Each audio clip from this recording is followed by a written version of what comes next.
ओम पूर्णमदः पूर्णमिदं पूर्णात् पूर्णमुदच्यते पूर्णस्य पूर्णमादाय पूर्णमेवावशिष्यते। ईशावास्य उपनिषद का हम चिंतन कर रहे हैं।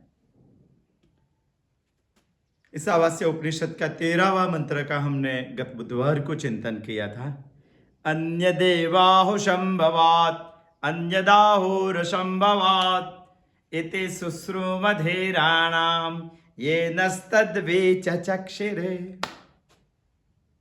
संभव और असंभव दोनों का भिन्न भिन्न फल है। दोनों का भिन्न भिन्न फल है, ऐसा धीर पुरुषों के पास से हमने सुना है। और इसके बारे में धीर पुरुषों ने विचक्षिरे व्याख्या भी की है। ऐसा ईशावास्य उपनिषद हमें बता रहे हैं। हम ईशावास्य उपनिषद के निवृत्ति लक्षण वैदिक धर्म और प्रवृत्ति लक्षण वैदिक धर्म, प्रवृत्ति लक्षण वैदिक धर्म में हम अभी चिंतन कर रहे हैं। अविद्या और विद्या, असंभूति और संभूति, अव्याकृत और व्याकृत, समष्टि और व्यष्टि, संभव और असंभूति, ऐसी अलग अलग शब्दों के सोच के बारे बाद हमने ईशावास्य उपनिषद के 9वें मंत्र से अभी आज हम 14वां मंत्र का अध्ययन करेंगे, चिंतन करेंगे। वहां तक का चिंतन किया है। हर बार ईशावास्य उपनिषद कुछ अलग शब्द का प्रयोग करते हैं और हमें इसके बारे में भी सोचना है। संभूति और असंभूति के बारे में हम करीबन 3 मंत्रों से सोच रहे हैं। गत मंत्रों में संभव और असंभव का प्रयोग ईशावास्य उपनिषद ने किया था। ये 2 बात ईशावास्य उपनिषद हमें बता रही है। दोनों का ही उपासना एक साथ होनी चाहिए। यदि एकांगी उपासना हुई तो ईशावास्य उपनिषद इसकी निंदा करते हैं। इसीलिए बताया हमने कि सिर्फ संभूति की उपासना करने वाले लोग, असंभूति की उपासना करने वाले लोग घोर अंधकार में जाएंगे और सिर्फ संभूति की उपासना करने वाले लोग इससे भी ज्यादा घोर अंधकार में चले जाएंगे। संभूति का अलग फल है और असंभूति का भी कुछ अलग फल है। संभूति हमें ऐश्वर्य दे सकती है, बहुत बड़ा ऐश्वर्य संभूति की उपासना से हमें फल मिलता है। तो असंभूति की उपासना से हमें शाश्वत शांति मिलती है। इंसान को दोनों फल की आवश्यकता है। इसीलिए ईशावास्य उपनिषद हमें बता रही है कि सिर्फ संभव या असंभूति एकांगी उपासना निंदनीय है। दोनों का समुच्चय होना चाहिए और जब भी दोनों का अलग अलग फल है तभी ही समुच्चय हो सकते हैं। बाकी एक का फल है एक का फल नहीं है, वो तो एकांगी संबंध है, अंगांगी संबंध है। और जो अंगांगी संबंध है तो अंगी का फल होता है, अंग का फल नहीं होता है। इसीलिए समुच्चय शक्य नहीं है। और ईशावास्य उपनिषद संभव और असंभूति का समुच्चय करना चाहती है, विद्या और अविद्या का समुच्चय करना चाहती है, संभूति और असंभूति का समुच्चय करना चाहती है, व्याकृत और अव्याकृत का समुच्चय करना चाहती है, व्यष्टि और समष्टि का समुच्चय करना चाहती है। इसीलिए इस मंत्र में ईशावास्य उपनिषद संभूति के द्वारा दोनों साथ में जो जानते हैं तभी उसका फल क्या है वो बता रहे हैं। दोनों की उपासना अति आवश्यक है। दोनों की उपासना, संभव और असंभूति दोनों की उपासना इंसान का कर्तव्य है। दोनों की उपासना करेंगे तो दोनों का ही फल मिलेगा। इंसान के लिए दोनों ही इच्छनीय है। बहुत बड़े बड़े शब्द है, हमें सुनने चाहिए, सोचने भी चाहिए, बार बार सोचना चाहिए। दोनों ही प्राप्तव्य करवा सकते हैं और दोनों के लिए भी इंसान ने प्रयत्न करना है। दोनों की बात उपासना में आती है मगर दोनों का समुच्चय होना चाहिए। यहां शब्द यूज किया है संभुतिंच विनाशंच यस्तद्वेदो भयंशः विनाशेन मृत्युम तीर्त्वा संभूत्यामृतमश्नुते। 14वां मंत्र में ईशावास्य उपनिषद हमें कुछ अलग बात बता रही है, वही बात सोचने जैसी। यहां कुछ शब्द भी अलग प्रयोग किया है। यहां ईशावास्य उपनिषद शब्द प्रयोग कर रहे हैं संभूति और विनाश।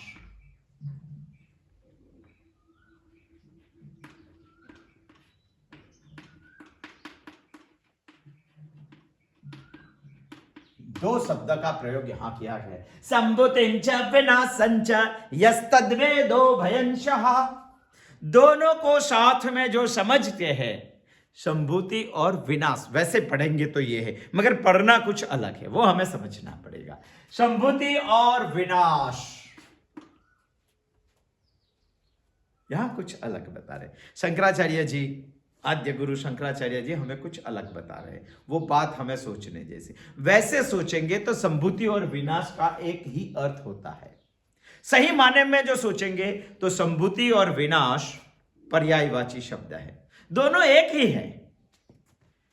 संभूति माने उत्पत्ति, संभूति माने उत्पत्ति माने कार्य जगत। इस जगत में जो भी उत्पन्न हो रहा है उस सब को संभूति बोलेंगे। जो उत्पन्न हो रहा है वो कार्य है, इसका कोई कारण भी है, जो कारण है उसको हम असंभूति बोलेंगे। तो यहां तो संभूति और विनाश दो शब्द साथ में दिया है, संभूतिंच विनाशंच यस्तद्वेदो भयंशः विनाशेन मृत्युम तीर्त्वा संभूत्यामृतमश्नुते। दो शब्द साथ में प्रयोग किया है ईशावास्य उपनिषद, सोचने जैसी बात है। संभूति का मतलब है उत्पत्ति। दुनिया में जितनी भी उत्पत्ति होती है उसका विनाश निश्चित है। जितनी भी उत्पत्ति इस दुनिया में होती है उसका विनाश निश्चित है। तो उसी तरह से सोचेंगे तो ये शब्द यहां विनाश माने संभूति, संभूति माने उत्पत्ति, और जो उत्पत्ति होती है वो विनाश होता है। वैसे सोचेंगे तो दोनों पर्याय शब्द है। दोनों पर्याय शब्द यहां क्यों यूज किए, ऐसा तो हो ही नहीं सकता है। दोनों पर्यायी, दोनों को जानने का क्या मतलब, एक ही जाना को दूसरे को जानने का आ ही गया। मगर शंकराचार्य जी यहां कुछ अलग अर्थ निकाल के हमें यह बता रहे हैं, संभूतिंच विनाशंच, ये विनाश में इकार है।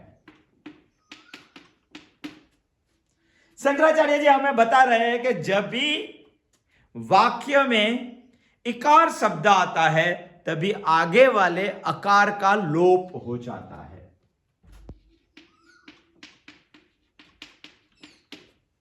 यदि यहां इकार आया तो यहां से अकार का लोप हो गया है। अकार का लोप हो गया है तो हमें जब भी पढ़ना है तभी अकार को सम्मिलित करके पढ़ना है। संभूति और विनाश के बाद ईशावास्य उपनिषद नहीं कर रहे, असंभूति और विनाश के बाद ईशावास्य उपनिषद कर रहे हैं। यदि शंकराचार्य जी उपनिषद के बारे में ये बात बताते हैं तो किसी का भी विरोध नहीं है, और असंभूति यहां संभूति की जगह पे प्रयोग करेंगे तभी ही इसका अर्थ कोई निकलता है। नहीं तो इसकी जो मंत्र की दूसरी लीति है, विनाशेन मृत्युम तीर्त्वा संभूत्यामृतमस्तुते, इसका कोई अर्थ निकलता नहीं है। इसका अर्थ निकालने के भी लिए भी यहां अ का लोप हो गया है, क्योंकि यहां इकार है। ये इकार यहां आया है, इसके लिए अ का लोप हो गया।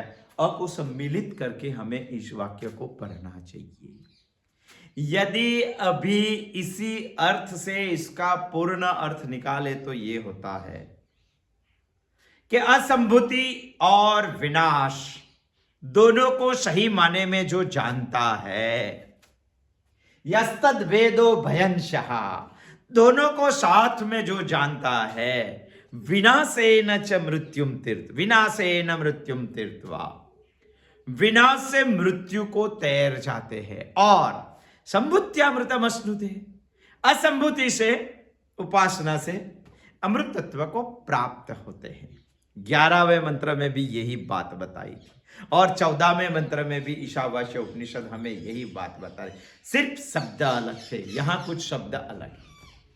यहां शब्द है असंभूति और विनाश, वहां शब्द था विद्या और अविद्या। इसीलिए हमें कुछ वही ढंग से समझना पड़ेगा। संभुतिंच विनाशंच यस्तद्वेदो भयंशः, समझना पड़ेगा। विनाशेन मृत्युम तीर्त्वा संभुत्यामृतमश्नुते, विनाश से मृत्यु को तैर जाते हैं और संभूति यानी असंभूति से अमृतत्व को प्राप्त होते हैं। ये दो फल ईशावास्य उपनिषद ने दोनों का समुच्चय करने के बाद बताए हैं, संभूति और विनाश, और दोनों के बारे में हमें सोचना चाहिए। हमें ये बात पहले सोचनी चाहिए कि विनाश से मृत्यु को तैर जाते हैं।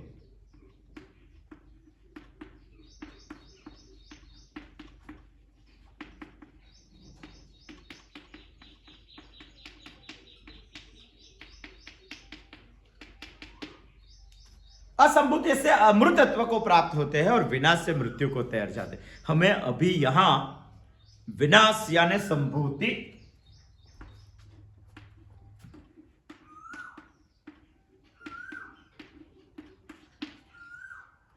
संभूति की उपासना से इंसान मृत्यु को तैर जाता है, यह बात हमें समझनी है। आने वाले बुधवार को हम समझेंगे असंभूति की उपासना से अमृतत्व को प्राप्त होते हैं। यहां कैसे हो सकता है कि हम संभूति की उपासना से, संभूति माने उत्पत्ति, उत्पत्ति का विनाश होता ही है, जितना उत्पन्न होता है उतना का विनाश होता है। इसलिए यहां संभूति का पर्याय शब्द विनाश ईशावास्य उपनिषद ने 14वें मंत्र में यूज किया है। विनाश से मृत्यु को तैर जाते हैं। विनाश माने जिसका धर्म विनाश है उसी धर्मी को भी विनाश बोलते हैं। वो हमें बात समझनी चाहिए। जिसका विनाश धर्म है उसी धर्मी को भी विनाश बोल, जैसे कि कोई धनिक इंसान आ रहा है तो हम ऐसा भी बोल सकते हैं कि बहुत धन आ रहा है, क्योंकि धन इसका धर्म है। धनिक वो धर्मी है। धर्मी और धर्म को कभी एक भी समझ लेना चाहिए। विनाश माने जिनका विनाश धर्म है वही धर्मी को भी हम विनाश बोल सकते हैं। ईशावास्य उपनिषद ने वही संदर्भ में यहां विनाश शब्द प्रयोग किया है। चाहे हमें कभी किसी शक्ति की, शारीरिक शक्ति की जरूरत हो, कोई शक्ति वाला इंसान यहां दिखाई नहीं देता है और दूर से कोई पहलवान आ रहा है, तो हम ऐसा भी बोल सकते हैं कि देखो कितनी बड़ी शक्ति आ रही है। पहलवान आ रहे हैं ऐसा नहीं देख रहे। पहलवान तो धर्मी है, शक्ति उसका धर्म है, मगर हम धर्मी और धर्म दोनों को एक नाम से ही बुला सकते। कभी पहलवान आ सकते हैं ऐसा भी बुला सकते, और शक्ति आ सकती है, बल आ रहा है ऐसा भी बुला सकते। उसी ढंग से यहां विनाश, जो धर्मी का धर्म विनाश है उसी धर्मी को ही यहां विनाश नाम से संबोधन किया गया। जैसे कि हम किसी को बोलते हैं कि प्रकाश लाना, तो प्रकाश लाना माने क्या लाना? अरे प्रकाश जिसका धर्म है वही धर्मी, वही साधन को यहां लाना, उसी को बोलते हैं प्रकाश लाना। उसी तरह से विनाश लाना, विनाश लाना माने विनाश करना, जिसका धर्म है वही धर्मी को लाना। धर्म और धर्मी दोनों का एक ही अर्थ होता है विनाश। संभूति, संभव, विनाश, व्याकृत, व्यष्टि, संभव, ये सब शब्द समान है। अभी हम अध्ययन कर रहे हैं विनाश। हम ये सोच रहे हैं कि विनाश से मृत्यु को कैसे तैर जाते हैं। विनाश माने संभूति से मृत्यु को कैसे तैर जाते हैं, वो हमें समझना है। वैसे तो संभूति माने विनाश हमें बता रहा है कि ये सारी सृष्टि जो हमें दिखाई दे रही है उसके पीछे एक अभिमानी कार्य प्रपंच छिपा हुआ है। उसी को हम बोलते हैं हिरण्यगर्भ। जैसे हमारा ये शरीर चल रहा है, इसके पीछे भी कार्य प्रपंच वाला एक अभिमान छुपा हुआ है। वैसे सारी सृष्टि के पीछे भी एक कार्य अभिमान प्रपंच वाला अभिमान छिपा हुआ है, जिसको हम बोलेंगे हिरण्यगर्भ। हिरण्यगर्भ बोलो, विनाश बोलो, संभूति बोलो, संभव बोलो, व्याकृत बोलो, व्यष्टि बोलो, ये सब समान ही अर्थ है। मगर यहां से हमने ये उठाकर ईशावास्य उपनिषद हमें बता रहे, शंभु विनाशे न च मृत्युम तीर्थवा, विनाश से मृत्यु को तैर जाते हैं, संभूति की उपासना से मृत्यु को तैर जाती। ये बात हमें समझनी है। ईशावास्य उपनिषद हमें यह बता रहे हैं कि इस दुनिया में जितने भी कार्य है, जितनी की भी उत्पत्ति होती है, वो सबका विनाश होता है, मगर वो कार्य, वो आकार की आप उपासना करते हैं और सभी आकार की एक उपासना करेंगे तो वो हिरण्यगर्भ की उपासना है। वैसा करना चाहिए, मगर सामान्यतः वास्तविक रूप से देखेंगे तो इस सारे जगत में लोग विनाश की उपासना नहीं, सारे जगत में भिन्न भिन्न जीव को मानते हैं। ऐसा नहीं, इस जगत में बहुत सारे जीव जिंदा है, उसमें से एक अलग मैं भी जीव हूं, ऐसी मान्यता वाले बहुत सारे लोग हैं। वो विनाश की उपासना नहीं कर पाएंगे, वो संभूति की उपासना नहीं कर पाएंगे, वो हिरण्यगर्भ की उपासना नहीं कर पाएंगे। ऐसा मानने वाले सभी लोग हिरण्यगर्भ के अनुपासक है। यदि अनुपासक हुए तो क्या हुआ? यदि आप हिरण्यगर्भ के अनुपासक है, यदि ऐसा मानेंगे कि इस दुनिया में बहुत सारे जीव हैं, ये जीव में से मैं भी एक छोटा सा जीव हूं, ऐसा यदि आपने मानेंगे तो सारे जीव में आपको भिन्नता माननी पड़ेगी। और यदि आपने भिन्न भिन्न इच्छाएं भी माननी पड़ेगी। जितने जीव है उतनी भिन्न भिन्न इच्छाएं, जितने जीव है उतनी भिन्न भिन्न क्रिया है, और जितनी क्रियाएं हैं उतने भिन्न भिन्न फल है। माने शॉर्ट में समझना है तो सामान्यतः जगत में रहने वाले सभी इंसान ऐसे मानते हैं कि इस दुनिया में सभी जीव जंतु में द्वैत है, अलगपन है। ये अलगपन मानना हिरण्यगर्भ का अनुपासक है। ईशावास्य उपनिषद हमें तो उपासक बनाना चाहती है। ये तो अनुपासक हुआ। हार्मनी नहीं रहेगी सारे जगत में। हार्मनी रखने के, एक सूत्रता रखने के लिए हिरण्य ईशावास्य उपनिषद बोल रहे हैं विनाश की उपासना करनी, और विनाश की उपासना करेंगे तभी आप मृत्यु को तैर जाएंगे, और अनुपासक बनेंगे तो मृत्यु में धकेल दिए जाएंगे आप। हमें पहले यह सोचना पड़ेगा कि सारे हिरण्यगर्भ की हम यदि उपासना न करें, विनाश की हम उपासना न करें, संभव की हम उपासना न करें, संभूति की हम यदि उपासना न करें, तो कौन कौन सा मृत्यु आ सकता है वो पहले हमें सोचना पड़ेगा। 4 प्रकार के मृत्यु आएंगे यदि हमने उपासना नहीं की तो। हिरण्यगर्भ के विनाश की उपासना नहीं की तो 4 प्रकार के मृत्यु आते हैं। एक तो सबसे पहला है निर्बल। बहुत बड़ा दुख होगा निर्बलता का, ये दुख ही मृत्यु है। इसको हमें तैरना है, तैर जाना है, लांग जाना है, पार कर जाना है।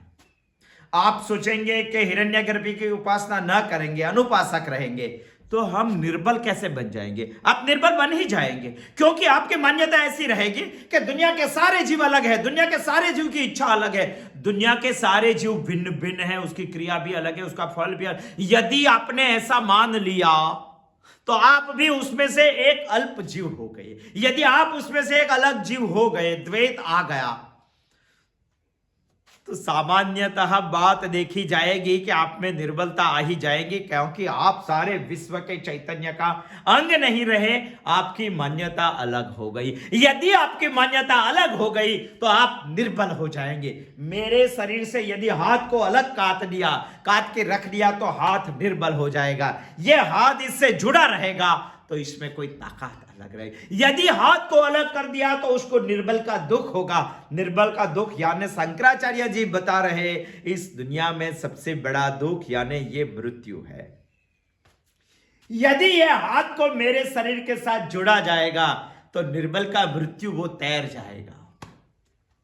वही तो ईशावास्य उपनिषद बता रही है, विनाशेन मृत्युम तीर्त्वा, विनाश की उपासना से मृत्यु को तैर जाएंगे। समझना पड़ेगा। असंभूतिंच विनाशंच यस्तद्वेदो भयंसः, दोनों को साथ में जानने वाला है, संभूति और असंभूति को, दोनों को साथ में जानने, मृत्यु को तैर जाते हैं। कौन सा मृत्यु? ये मृत्यु। इनकी समझ जो यदि ऐसी रही कि मैं इस दुनिया से अलग एक जीव हूं, तो आप निर्बल हो जाएंगे, हार्मनी नहीं रहेगी। इसीलिए ईशावास्य उपनिषद बता रही है कि हिरण्यगर्भ की उपासना करनी चाहिए। इस सारे जगत के कार्य प्रपंच के पीछे रहा हुआ अभिमानी जो हिरण्यगर्भ है, इसकी उपासना करनी चाहिए, करनी है तो। और असंभूति के साथ दोनों को समझना चाहिए। बहुत बड़ी बात है। दूसरा भी एक मृत्यु है। यदि हम विनाश का अनुपासक बने तो परतंत्रता, बहुत बड़ा दुख है, वो भी दासत्व, बहुत बड़ा दुख है। हम किसी के गुलाम बन जाते हैं। परतंत्रता, इंद्रिय भी परतंत्र है, मन भी परतंत्र है, मगर हम ऐसा सोचेंगे, आप सोचेंगे कि हम किसके गुलाम बन जाएंगे? आप इंद्रियों के गुलाम बन जाएंगे, आप मन के गुलाम बन जाएंगे, आप बुद्धि के गुलाम बन जाएंगे। यदि आपने ऐसा समझ लिया कि मैं अकेला एक छोटा जीव हूं, दुनिया से मेरा कोई नाता नहीं है, इस दुनिया में सारे जीव अलग अलग है, तो समझ लेना आप इंद्रियों के गुलाम हो जाएंगे, आप मन के गुलाम हो जाएंगे, आप बुद्धि के गुलाम हो जाएंगे। यदि ऐसा हुआ तो दुनिया में मृत्यु जैसा दुख ये है, ये मृत्यु को हमें तैर जाना है। यदि तैर जाना है तो हिरण्यगर्भ का उपासक बनना है। सारी सृष्टि एक चैतन्य है, वही चैतन्य सारी सृष्टि का कारण है, वही हमें समझना पड़ेगा। इसकी यदि हमने उपासना कर ली तो परतंत्र का दुख जो है, परतंत्र का मृत्यु जो है, इससे हम लांग जाएंगे, पार कर जाएंगे। इसीलिए ईशावास्य उपनिषद बता रही है, विनाशेन मृत्युम तीर्त्वा, विनाश की उपासना से, संभूति की उपासना से मृत्यु को तैर जाएंगे। और तीसरा भी एक मृत्यु है। यदि हमने हिरण्यगर्भ का अनुपासक बने तो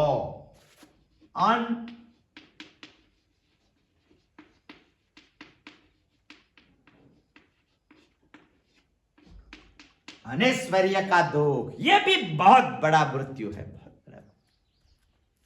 जिसके पास ऐश्वर्य नहीं है वो मुर्दा ही है, मुर्दाल जीवन है इसका। ऐश्वर्य तो चाहिए मुझे, ऐश्वर्य नहीं है तो जिंदगी का काम क्या है? यदि हमारी सोच ऐसी है कि सारे दुनिया में अलग अलग जीव है, मैं भी एक अलग हूं, मैं छोटा हूं, अल्पज्ञता आ जाएगी, अल्पज्ञता आ जाएगी तो ऐश्वर्य चला जाएगा, अनैश्वर्य का उपासक आप बन जाएंगे। यदि आपने हिरण्यगर्भ की उपासना की, विनाशन मृत्युम तीर्त्वा, विनाशेन मृत्युम तीर्त्वा, तो विनाश से मृत्यु को तैर जाएगी। कैसे होगा? यदि हिरण्यगर्भ की आपने उपासना की तो गत मंत्र में हमने सोचा था कि हिरण्यगर्भ का भी एक अलग फल है। अन्य देवाहु संभवात अन्यदाहुर संभवात इति शुश्रुमधेराणाम यनस्तद्वी चचक्षिर है। व्याख्या करके बताया है कि हिरण्यगर्भ की यदि आप उपासना करेंगे तो उनके जैसा ऐश्वर्य आपको प्राप्त होगा, आपको नवनिधि प्राप्त होगी, आपको अष्ट सिद्धि प्राप्त होगी। यदि उनके जैसा ऐश्वर्य प्राप्त होगा और सारूप्य ध्यान आपका हो जाएगा तो समझ लेना अनऐश्वर्य नाम का मृत्यु जो है उसको आप तैर जाएंगे। चौथा भी एक मृत्यु है, अधर्म और कामना।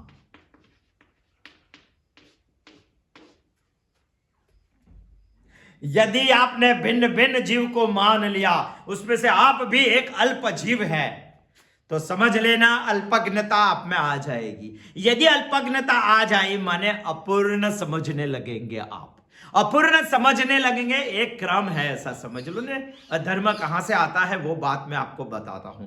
यदि अल्पज्ञता आ गई तो मानो अपूर्णता आ ही गई। यदि अपूर्णता आ गई, इस दुनिया में मैं अलग जीव हूं, मेरे जैसे बहुत सारे छोटे छोटे जीव हैं, ऐसा मान लिया तो अल्पज्ञता आएगी ही। अल्पज्ञता आई तो अपूर्णता आएगी ही। अपूर्णता आई तो पूर्ण बनने की इच्छा आएगी। यदि आपको पूर्ण बनने की इच्छा आई तो आप प्रयत्न करेंगे। यदि आपने प्रयत्न शुरू कर दिया तो आपको साधन प्राप्त होंगे। मगर जितने भी साधन प्राप्त होंगे वो सब साधन अपूर्णता को खड़ी करने वाले ही होंगे। आप पूर्ण नहीं बन पाएंगे। और जितने भी साधन इकट्ठे करेंगे आप इच्छा पूर्ति के बाद, तो सभी साधन सद रिपु को लेके आएंगे। कौन लेके आएगा? काम आएगा, क्रोध आएगा, लोभ आएगा, मोह आएगा, मद आएगा, मत्सर आएगा। ये सब क्रमशः आएंगे ही आएंगे। एक आया तो दूसरा आ ही जाएगा। उसका क्रम हमने बहुत अच्छी तरह से आगे समझा था। ये सब आ गया तो समझ लेना अधर्म आ ही जाएगा। हम अधर्म और कामना के दुख के मृत्यु में धकेल दिए जाएंगे। इससे हमें बचना है। यदि बचना है तो अल्पज्ञता करनी पड़ेगी। अल्पज्ञता करनी है तो हम छोटा सा जीव है ये मानने की बात आपको निकाल देनी पड़ेगी। यदि ये निकालना है तो पूरे सृष्टि के कार्य प्रपंच के पीछे छुपा हुआ अभिमानी हिरण्यगर्भ का उपासक बनना पड़ेगा, विनाश का उपासक बनना पड़ेगा, संभूति का उपासक बनना पड़ेगा, व्याकृत का उपासक बनना पड़ेगा।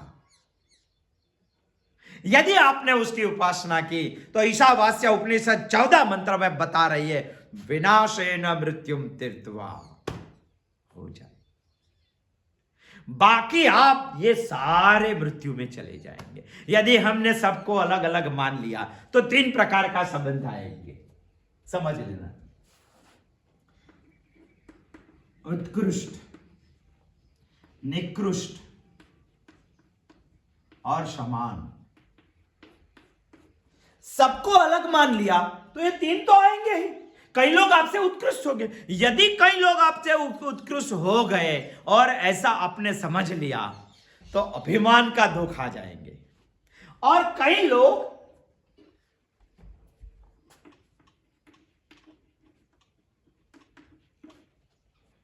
आपसे निकृष्ट है। ये 3 में से एक तो होगा ही कोई ना कोई जिसको अलग हम समझ लेंगे। कई लोग को आप निकृष्ट समझ लेंगे। यदि आपने किसी को निकृष्ट समझ लिया तो ईर्ष्या का दुख आ जाएगा। ये दोनों नहीं है तो समान तो है ही। यदि समान मान लिया तो स्पर्धा का दुख आ जाएगा।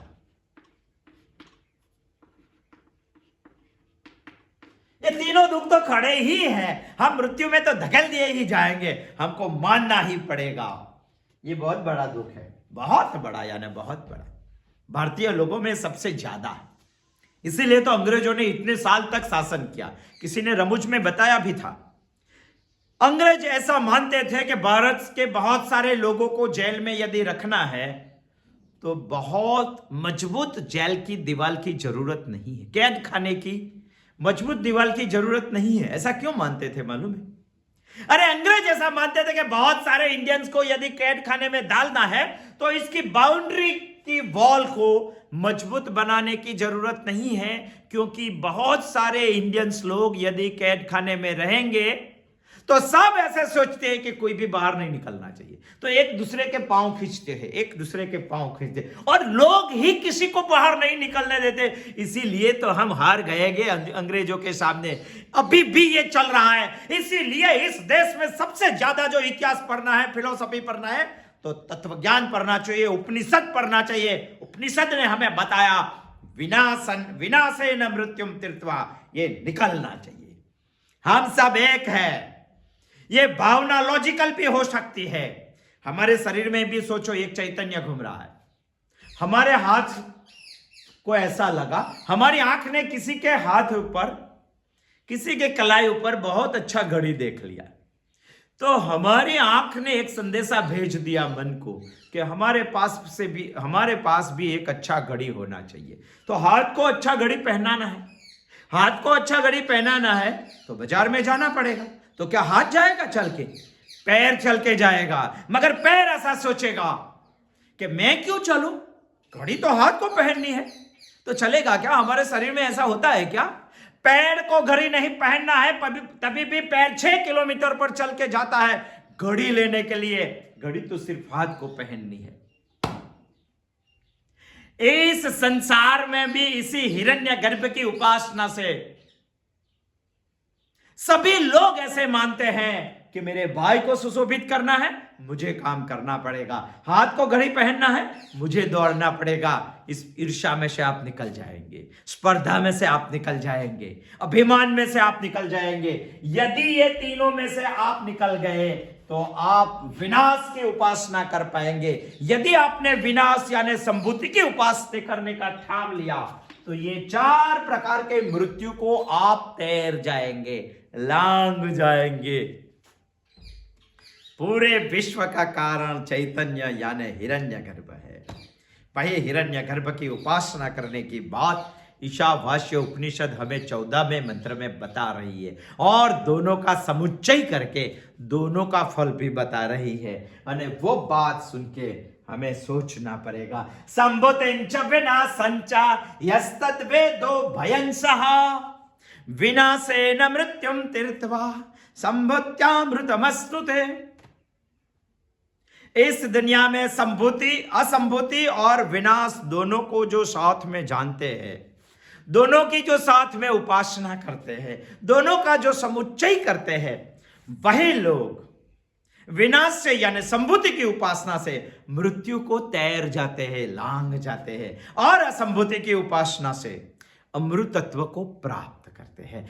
हमें अभी समझना है कि असंभूति की उपासना से अमृतत्व कैसे प्राप्त होता है। आने वाले बुधवार को आएंगे, इसके बारे में हम कुछ और ज्यादा सोचेंगे। अस्तु, जय श्री कृष्ण।